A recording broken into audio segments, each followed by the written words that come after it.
The tropical heat of Lagos clung to Emma like a second skin. 22-year-old girl, tall, caramel-skinned, with a poise that was beyond her age.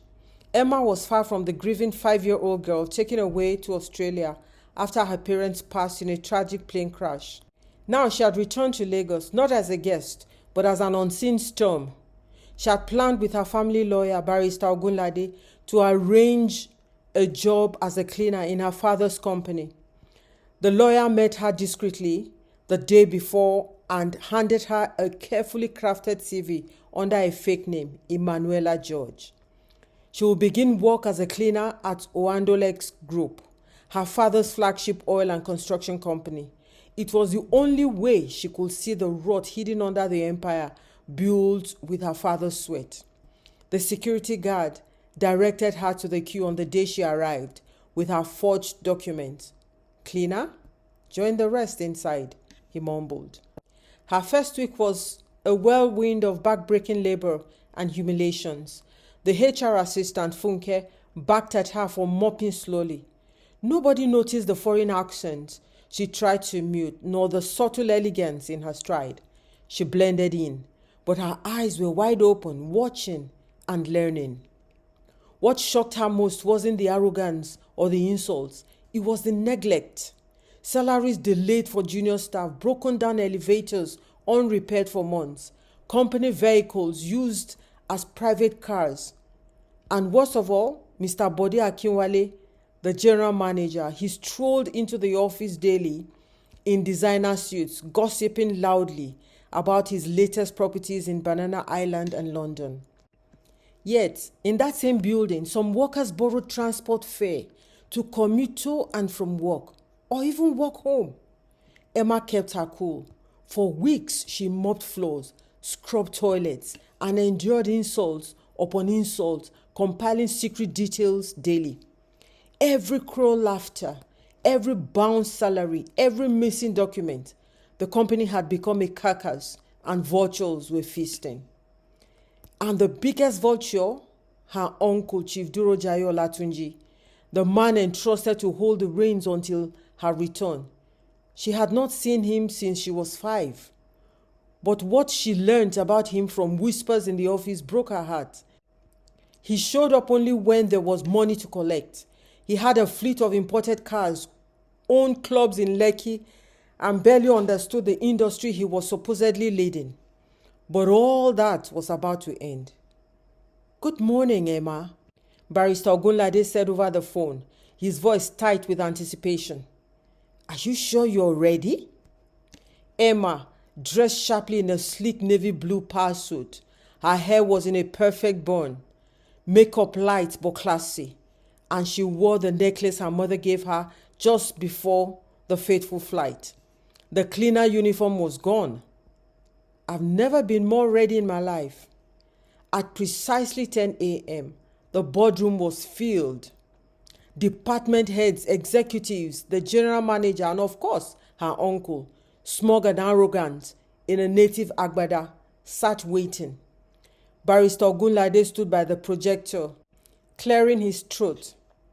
"Gentlemen and ladies of Oandolex, I thank you for your time today. As you're aware, the late engineer Fola Olatunji left a binding will regarding the succession of his empire. As per that will, today the rightful heir assumes full control." Bode, the general manager, scoffed loudly. "Isn't she some Australian kid? She can't even pronounce Oandolex properly." The boardroom doors opened. Every head turned. In walked Emma.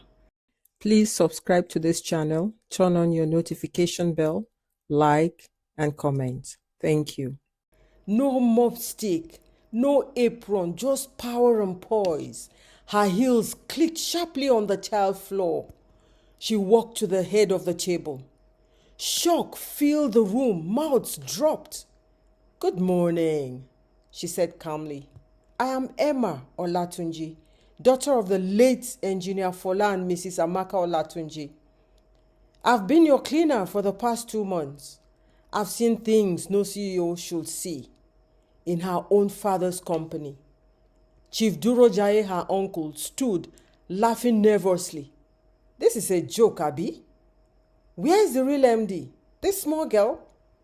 Emma turned to him, eyes like fire.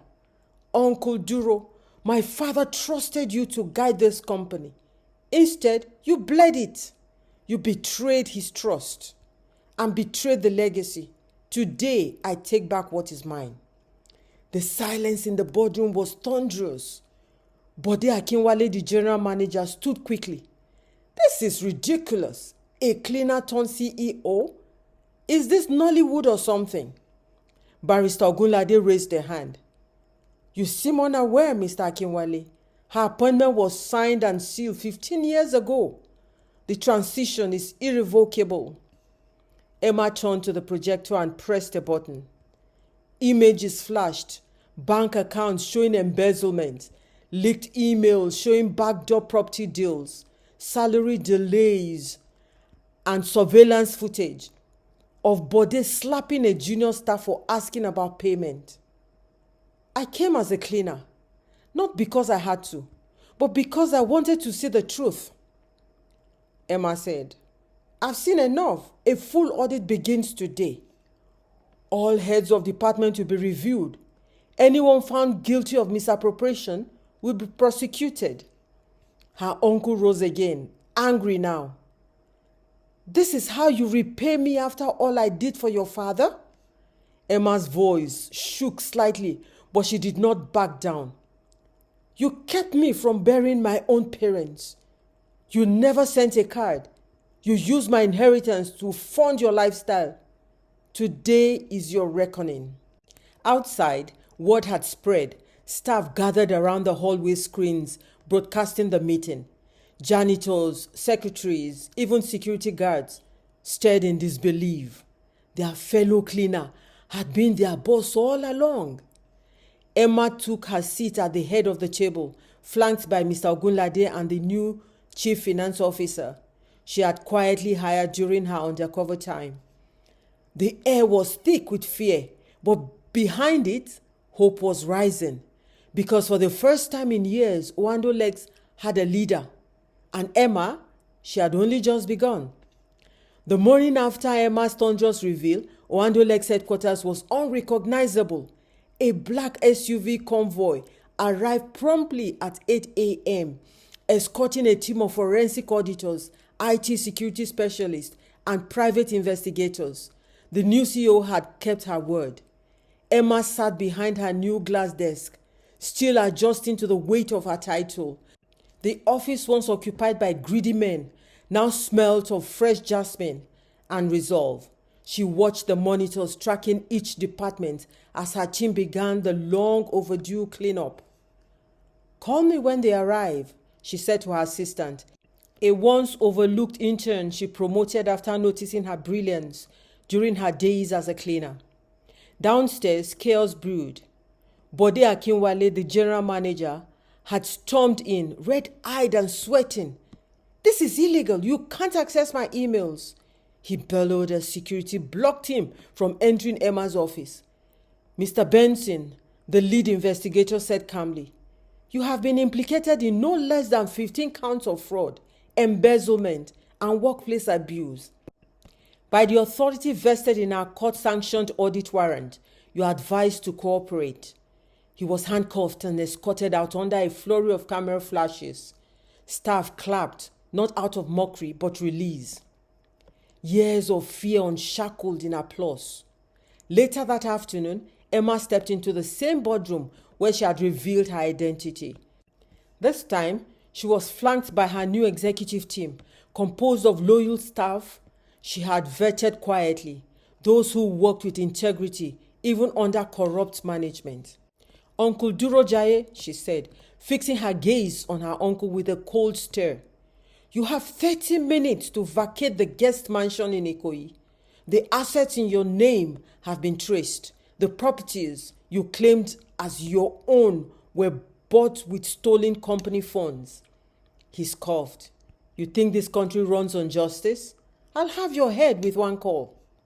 She smiled softly and turned to Barrister Ogunlade, who laid out the last piece of her plan.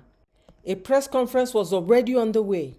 Sir, the lawyer said, These are the charges filed against you: abuse of fiduciary duty, misappropriation of company assets, obstruction of justice. Your diplomatic passport won't protect you. By order of the board and the Lagos High Court, you're hereby removed permanently from any dealings with your Andolex group. Chief Durojaye's eyes flared with panic. This company was nothing before I took over, Emma said, and it became a wasteland under your greed. Her voice calm but thunderous. I won't let my father's empire rot in your hands. The police were already waiting. He didn't leave quietly, but leave he did. In the days that followed, Oandolex transformed. News outlets ran headlines. Australian heiress cleans house. Cleaner turned CEO shakes Lagos conglomerate. Justice for workers as new MD pays all outstanding salaries. The janitors and admin staff wept when their back pay arrived. Please subscribe to this channel, turn on your notification bell, like, and comment. Thank you. One old cleaner, Mama Banke, hugged Emma and said, I knew you were different. God bless you, my daughter. Emma also began meeting with clients who had abandoned the company due to scandals. Her transparency, grace, and fierce intelligence drew them back. Deals were renegotiated, partnerships reborn. She walked through every floor now, not as the silent cleaner, but as the boss.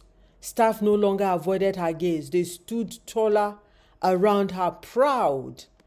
Hope returned to Andolex.